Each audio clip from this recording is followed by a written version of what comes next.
नमस्कार, मैं हूं गोविंद सिंह और इस समय जुड़ चुके हैं बुंदेली दर्पण के साथ। इस समय हम मौजूद हैं सिद्धनाथ आश्रम में और ये चंदला क्षेत्र में अजयगढ़ रोड पर स्थित है, जहां पर एक विशाल भंडारे का आयोजन किया गया है।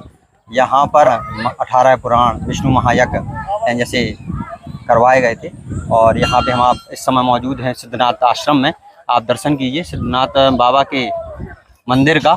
यहाँ पे श्रद्धालुओं की भीड़ लगातार जाती हुई और वहाँ पे दर्शन करती हैं। बच्चे भी हैं, बूढ़े भी हैं, सभी लोग दर्शन कर रहे हैं। और ये इसी के जस्ट बगल में एक छोटा सा तालाब, जिसमें स्नान करने के बाद लोग दर्शन कर रहे हैं। लगातार घंटियों की गनगनाहट सुनते हुए अब इसी महायज्ञ में आगे आपको और भी दर्शन करवाते हैं। आगे जो भी आयोजन हो रहा है, आयोजन में क्या क्या है, कैसा है, सब आपको बताते हैं, दिखाते हैं। चलिए, यहाँ पर आप देखिए सभी पुराणों के पंडाल लगे हुए हैं। सभी के पंडित और पुरोहित, सबके लिए अलग अलग व्यवस्था, सबकी अलग अलग तखत रखे हुए हैं। आप देख रहे हैं विष्णु महापुराण, शिव पुराण, इस प्रकार से सभी पुराणों का परिचय और सभी की तखत और पंडित जो हैं सभी लोग यहाँ पर उपस्थित। और आप देखें पूरे और टोटल इन्होंने घास और प्राकृतिक रूप से इसको भी बनाया हुआ है।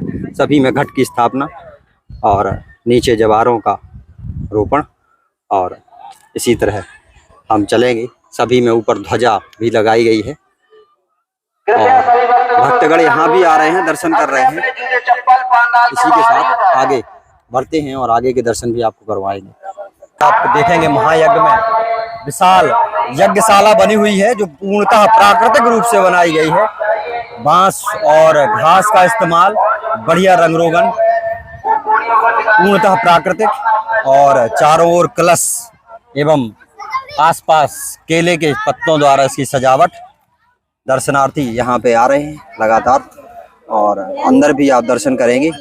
यज्ञशाला में लगातार आग प्रज्वलित और सामने विष्णु महायज्ञ के लिए विष्णु भगवान का चित्र और कलश स्थापित। आग की लपटें आप देखें कितना तेज हैं।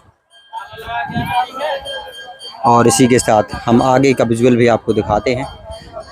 आगे के दर्शन विष्णु महायज्ञ और 18 पुराण के महायज्ञ का जो भी है, चारों ओर कलश की स्थापना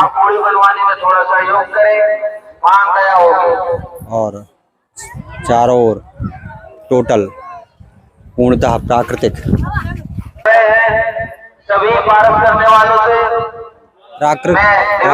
रूप से बना हुआ बांस और घास का इस्तेमाल उसने रंग रोगन करके बनाया गया यह यज्ञशाला। आप देखें ऐसी यज्ञशाला अमूमन देखने को नहीं मिलती, लेकिन ये पूर्णतः प्राकृतिक। अगर दरवाजा भी है तो वो भी बांस की लकड़ियों का प्राकृतिक रूप से बनाया गया और सारी व्यवस्था यज्ञशाला पूर्णतः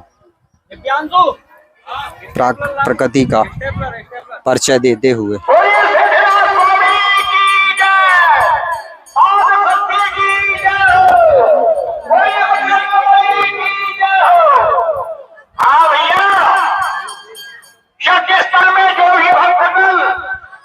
पधारे हुए हैं, मेरी सभी से हाथ जोड़ करके सीताराम।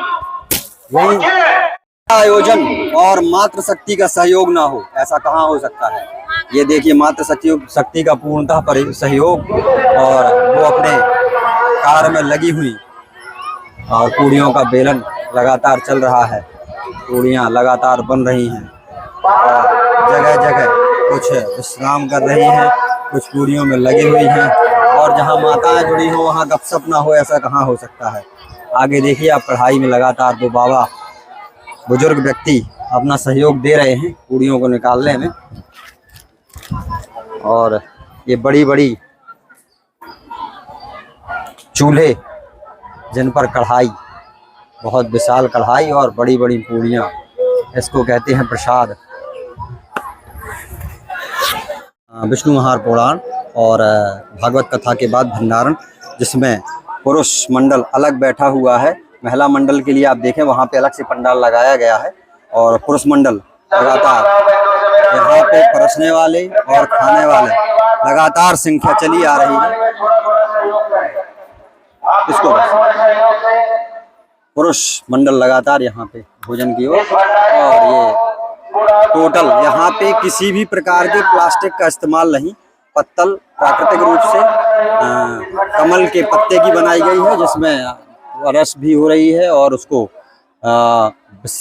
खाने के बाद उसको उठाकर खाने वाला ही स्वयं एक गड्ढे में उसको समाहित कर रहा है, भेज रहा है, ताकि कचरा ना फैले।